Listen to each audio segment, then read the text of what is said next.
ለጥበብ ወርቅዬ ሀብታሙ ቦጋለ ከጻፋቸው ሙዚቃዎች መካከል በአንደኝነት ማስቀምጠውና በግጥም አጻጻፉ በዜማውና በቅንብሩ ውበት ሁሌ የምገረምበት ሙዚቃ የቱ እንደሆነ ብጠየቅ መልስ አንድና አንድ ነው።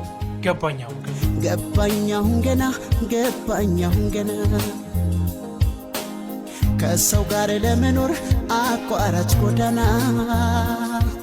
ሙዚቃው በ1999 ዓ.ም በወጣው አላማረረን በተሰኘ አልበም ውስጥ ተካቶ የወጣ ስራ ሲሆን የኤልያስ መልካ ተአምራዊ ቅንብር ብቃት ከሀብታሙ ቦጋለ ግጥም አጻጻፍ ከጥበብ ወርቅዬ ምርጥ ዜማ ደራሲነትና ውብ ድምጽ ጋር ተደምሮ ሙዚቃው ለሰዎች ስሜት ቅርብና ዘመን ተሻጋሪ እንዲሆን አስገድዶታል።